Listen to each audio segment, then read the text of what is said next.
Olá, queridos alunos, como é que vocês estão? Desejo profundamente que todos vocês estejam muito bem, estejam em casa, de quarentena, seguindo as orientações, para que a gente possa realmente atravessar essa fase difícil de forma saudável, né? Esperamos profundamente que isso passe logo, que a gente possa retornar à escola, para que a gente dê continuidade a tudo que iniciamos no começo do ano, né, letivo. E então, estamos aqui mais uma vez com a intenção de progredir no nosso conteúdo, né? De verdade, eu trago aqui esses slides. Eu de antemão gostaria de pedir desculpas porque vejo que vocês merecem uma aula melhor elaborada, uma aula à altura realmente do nível de vocês.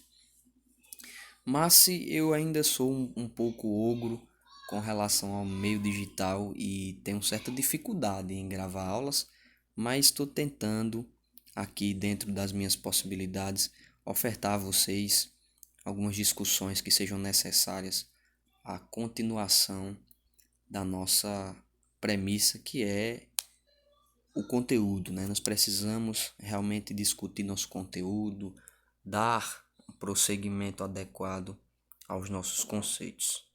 E então eu trago aqui para vocês algumas ideias do nosso segundo capítulo, né? De forma que a gente falou sobre Mendel, viu o estabelecimento da sua primeira lei, discutimos como as características passam ao longo das gerações e, sobretudo, notamos a importância do trabalho dele para a comunidade científica.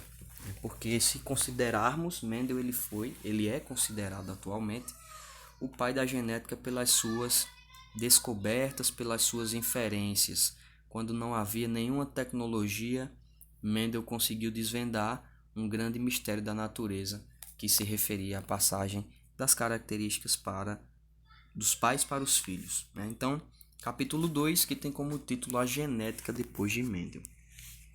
Turma, Mendel morreu sem ser reconhecido, certo? O seu trabalho, ele foi um trabalho maravilhoso, porém as pessoas não tinham embasamento teórico científico para acreditar nas razões que Mendel propôs, nas ideias que Mendel propôs. Então, o trabalho dele só foi levantado, só foi discutido alguns anos após a sua morte.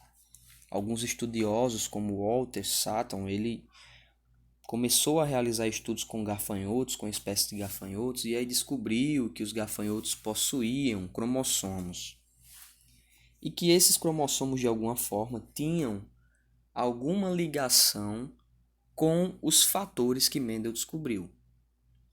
O tempo passou e uma equipe de estudantes, comandada pelo estadunidense e geneticista Thomas Hunt Morgan, descobriu coisas muito mais interessantes fazendo um estudo com as mosquinhas, certo? Que eu vou mostrar mais à frente numa imagem.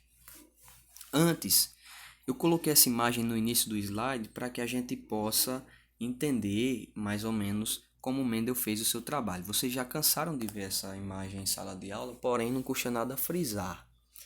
Vocês podem ver que ele considerou uma característica, várias características, aliás, mas ele trabalhava na primeira lei uma característica por vez.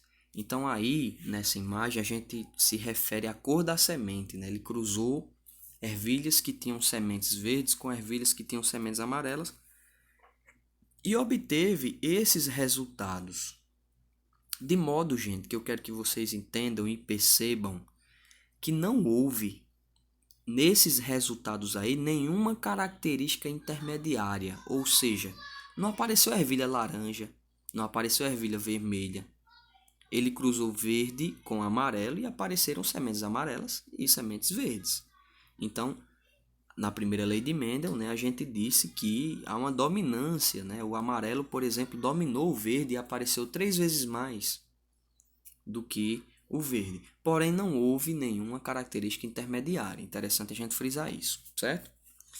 E aí, como eu falei, com o passar do tempo, Morgan ele começou a realizar estudos com a conhecida mosca da fruta, que até hoje, gente, essa mosca ela serve como modelo para se fazer estudos genéticos, porque elas têm características especiais. Ela tem o nome científico de Drosophila melanogaster, certo? E elas têm características especiais, como por exemplo, produzir centenas de ovos em um período curto, ou seja, ela se reproduz e gera muitos filhos em pouco tempo. Tem também características bem visíveis, como cor dos olhos, cor do corpo, as antenas, né? Essa parte da asa, asas mais abertas, asas mais fechadas.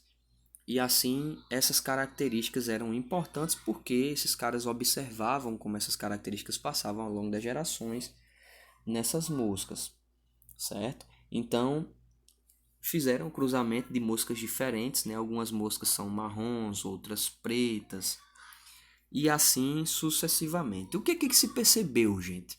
Quando esses caras eles começaram a fazer o cruzamento dessas moscas, eles perceberam que nasciam moscas diferentes dos pais. Por exemplo, algumas moscas nasciam sem as asas. E isso intrigou os cientistas de tal modo que eles começaram a fazer suposições. E essas suposições elas eram baseadas em indícios científicos. E aí, gente, eles chegaram a conclusões, certo? Eu coloquei esse primeiro ponto aí das novas características. Por quê? Porque são características que apareceram agora. Por exemplo, todas as moscas elas nasciam com asas e de repente nascia uma sem. Então surgiu uma nova característica, mosca sem asa. E aí eles chegaram à conclusão de que ocorreram mutações. E essas mutações faziam com que novas características surgissem nas populações. E o que são mutações? Gente, mutações são alterações no material genético de um indivíduo. Essas mutações elas podem ocorrer tanto de forma natural como por fatores ambientais. Por exemplo, se você se expuser muito ao sol, pode ser que você cause uma mutação nas suas células, no seu DNA da pele. E essa mutação pode desencadear um câncer de pele. Ou seja, um fator ambiental fez com que você sofresse uma mutação e essa mutação fez você desenvolver um câncer de pele. Isso pode acontecer também em usinas radioativas, né? Quando a gente se expõe à radioatividade, a gente pode causar mutações e essas mutações, em muitos casos, elas são maléficas, né? Elas trazem malefícios. Mas imaginem só o que aconteceu com essa mosquinha. Ela sofreu uma mutação, que pode ter sido sim natural, e o gene que dava a característica da asa, ele não foi expresso, e portanto ela surgiu com uma asa vestigial, que a gente chama, uma asa diferente da asa normal, ok? Então, entendam o conceito de mutações. São alterações no material genético de um indivíduo. Essas mutações, elas podem ocorrer tanto por fatores ambientais como de causas naturais. E muitas vezes essas mutações elas podem passar dos pais para os filhos. Ok? Então eu quero que, por gentileza, vocês olhem no livro de vocês a página 37, que vai conter um exercício, uma atividade resolvida. Acompanhem a atividade, leiam com calma e entendam como é que ela funciona para que vocês tenham isso em mente. Eu acredito que vocês já tenham ouvido falar sobre mutações, obviamente, em outro período de vocês estudando ciências. Importante que vocês entendam mutações. Os indivíduos que sofrem mutações, obviamente, são chamados de mutantes. Então, podemos dizer que uma mosquinha, quando aparece de uma forma diferente, Ela é uma mosquinha mutante. Por quê? Porque os genes, um gene dela, pelo menos, ou alguns genes, sofreram mutações. E aí, gente, se vocês observarem o livro, a página 38, ele trata sobre os padrões de heranças que Mendel não conseguiu desvendar